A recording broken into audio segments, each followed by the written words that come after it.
सद्गुरूंची गाथा. ओम नमः शिवाय. परमपूज ऐकृत सिद्धारूढ वैभव. बेल तिसरा. ओम नमः शिवाय. पुढे सिद्धबाळाची ज्ञानलालसा तीव्रवर झाल्यामुळे कोणासही न कळत ते एके दिवशी गुरुशोधार्थ घरातून बाहेर निघाले. खऱ्या मुमुक्षूला परमात्म्याच्या एकीव ज्ञानाने किंवा अनुमानाने होणाऱ्या ज्ञानाने समाधान होत नाही.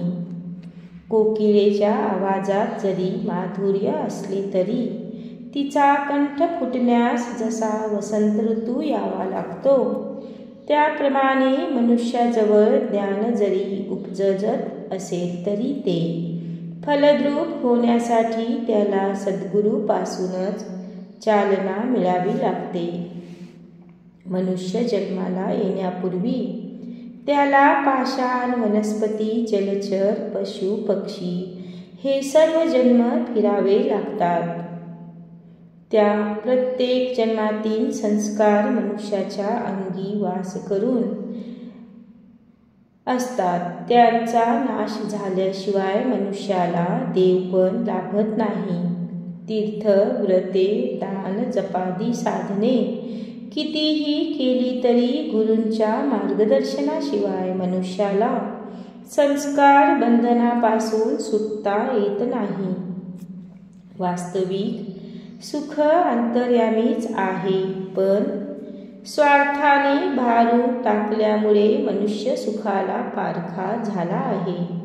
स्वार्थाच्या तडाख्यातून सुटण्यासाठी म्हणजे कायमचे सुखरूप होण्याकरिता सद्गुरूंच्या मार्गदर्शनाचीच आवश्यकता आहे.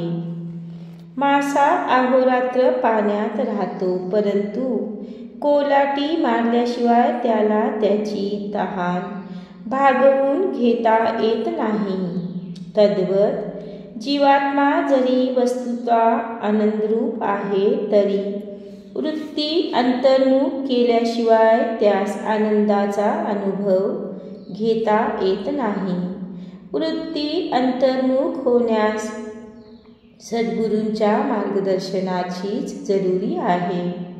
आत्मस्वरूप जरी सदा प्राप्त असले तरी स्वस्वरूपकार वृत्ती अप्राप्त आहे करिता ती वृत्ती सद्गुरूपासून महावाक्याच्या उपदेशाच्या द्वारे शिष्याने प्राप्त करून घ्यावी लागते.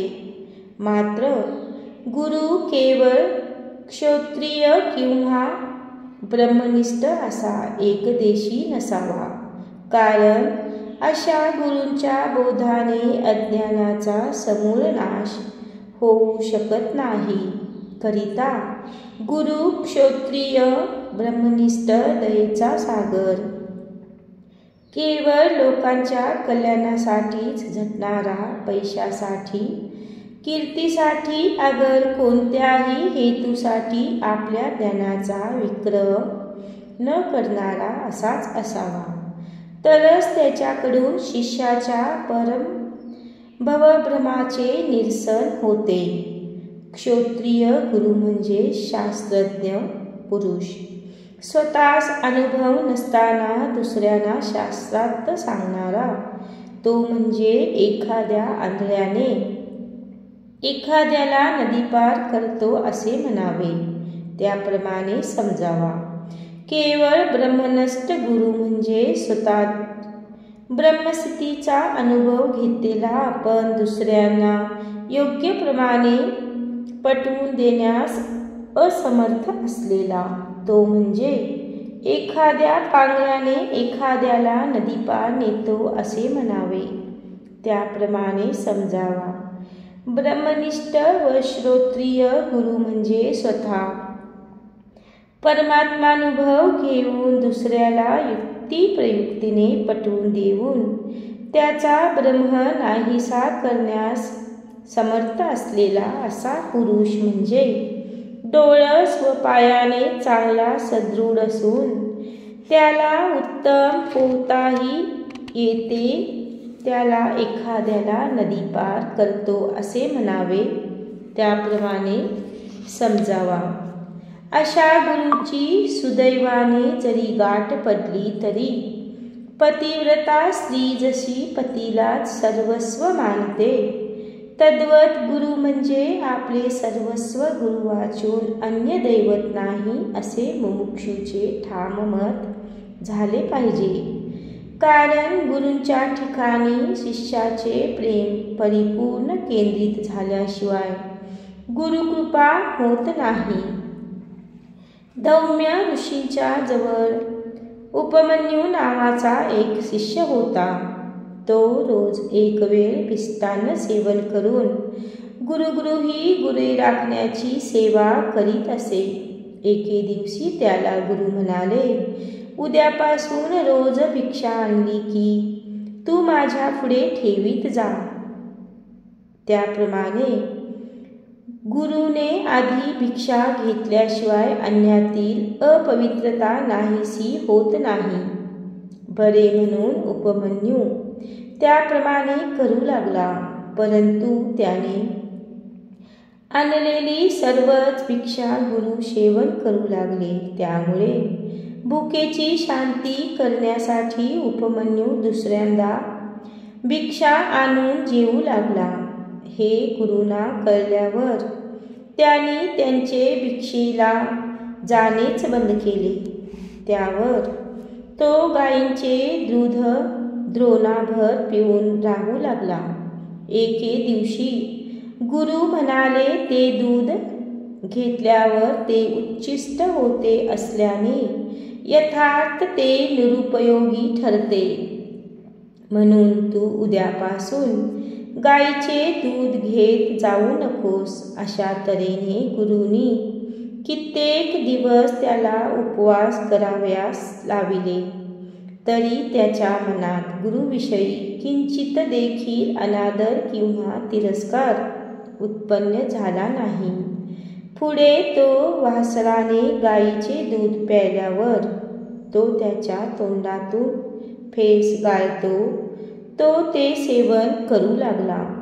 जेव्हा उपमन्यूच्या अंगावर अधिकाधिक तेज दिसू लागले तेव्हा गुरूंनी त्याला सध्या तू आहार काय घेतोस असे विचारले. तेव्हा त्याने सत्य ते सांगितले. गुरु म्हणाले, अरे हे तर फार मोठे तू पातक करीत आहेस. उद्यापासून तू तो आहार घेत जाऊ नकोस. त्यानंतर भुकेच्या वेळी एक द्रोण भरून रुईचा चीक सेवन करू लागला. त्या करून उपमन्यूचे एकाएकी दोन्ही डोळे गेले. संध्याकाळी गायी गुरुगृही घेऊन येत असता वाट चुकून तो एका खड्ड्यात पडला. गुरु आणि गुरे आली पण परम सहनशील उपमन्यू अजून आला नाही असे म्हणून गुरु त्याला हाका मारीत चोहोकडे शोधू लागले. तोच उपमन्यूने सद्गदित कंठाने गुरूस ओ दिली. तेव्हा गुरु धावत गेले आणि त्यांनी त्यांच्या हाताला धरून वर काढले आणि त्यास पोटाशी धरिले व मस्तकावर हात फिरवीत त्याला अश्विनी कुमारचे स्मरण करत जा, म्हणजे तुला ते दृष्टी देतील असे सांगून धौम्य ऋषी आश्रमाकडे परतले. थोड्या वेळाने अश्विनी कुमार येऊन तेथे हजर झाले. त्यांच्या कृपेने उपमन्यूला दृष्टी आली. उपमन्यूच्या हाती गारगे व इतर खाण्याचे काही पदार्थ दिले आणि त्यास खाण्यास सांगितले. तेव्हा गुरूंना दिल्याशिवाय मी खाणार नाही असे तो म्हणाला. त्यानंतर त्याच्या गुरुभक्तीचे कौतुक करून अश्विनी कुमार अदृश्य झाले. उपमन्यूने सर्व घडलेली हकीकत आपल्या गुरूंना सांगून हातातील पदार्थ गुरूंना अर्पण केले. त्या सवयी गुरूंचे हृदय भरून आले. त्याने त्याला भक्तीला संतुष्ट होऊन त्याच्यावर कृपावृष्टी केली. श्री सद्गुरुनाथ